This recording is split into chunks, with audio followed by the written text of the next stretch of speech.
the dark side of semen retention that nobody seems, or dares, to talk about. This is an anonymous person's experience after plus 130 days. I know, the title sounds very clickbaity, but for a good reason. Since there isn't anything inherently bad about SR, and there is nothing but benefits, backed by testimonials of people reporting the wonderful changes they've gone through, along with the benefits that have been reported ad nauseum. However, I've noticed that almost every time someone posts their experience after reaching 30, 60, 90 or more days, their reports are nothing but full of great otherworldly transformations with experiences that are out of ordinary. And I'm starting to see a problem here. You see, the benefits reported by several members have been in some cases even exaggerated, like insane levels of confidence, which, if we could look on a scale, maybe it's just a little above average, like an 8. But since the OP came from a place where his confidence was like a 4, this boost feels gigantic.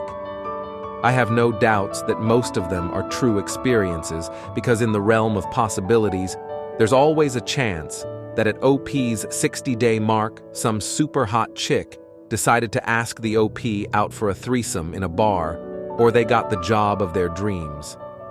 The problem is that these kind of experiences are being started to be reported so frequently that they are starting to be seen as the norm. That is the problem. Why?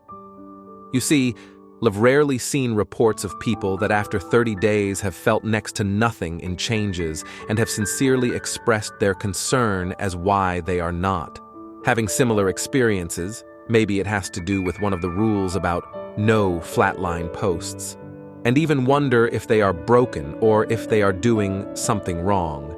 An idea that is reinforced by some members who, inadvertently and without malice intent, shame them by saying that they are indeed doing it wrong, while assuming he must have been peeking at IG girls without considering the huge role that other factors play, like their state of emotional well-being at the start of the retention, their genetics, or how they are doing at other areas in their lives.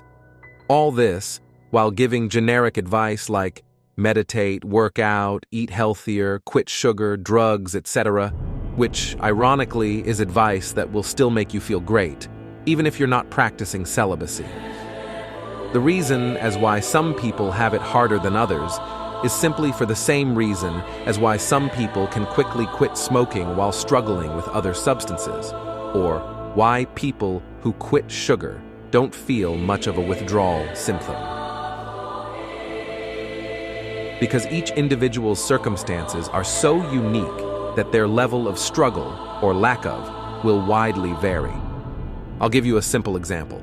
Some people are mentally and even genetically more sensitive to getting benefits from certain activities. Proof of that is the practice of weightlifting, where if you give 10 people the exact same routine and food regime, you will still end up with widely different results, because some of them were more genetically predisposed to gain muscle or enjoyed the process a lot more, while others found it very struggling. My theory is that there is no reason to believe that SR any different, and results vary from individual to individual regardless of how well they do it. SR is hard, and it is definitely not a walk where every day gets better, and you get an euphoric rush in an almost daily basis, like many people seem to portray it, at least not for most of us, I can bet. This practice is not for anyone, because quitting sex is like quitting sugar. You will get enormous benefits, but now without going through some very rough times where you wonder if it's really worth it. We should be more aware and be conscious of the hardships that many of us are dealing with, and that the benefits won't just automatically come and fix your problems. That's like believing, as soon as I hit 30 days at the gym and get all ripped, I'll be happy and free of mental issues and be a superhuman. You still have to do the work on other areas, man. This dangerous perception that being on a runner's high on an almost daily basis can be detrimental to those who are not experiencing it, especially because they won't report anything like that out of self-pity. Please don't get me wrong. I don't mean to discredit nor invalidate anyone's positive experience.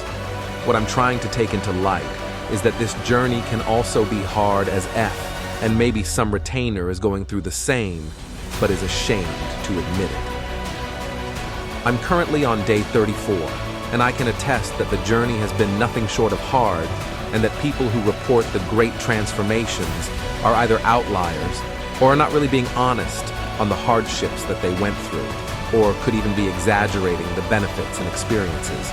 And that I'm sure that the average retainer is experiencing like self-doubt, feelings of hopelessness, intense sadness or anger, a huge sense of solitude, feeling really lost, the dread or fear of being alone forever, questioning if this is even worth it. The benefits Love experienced?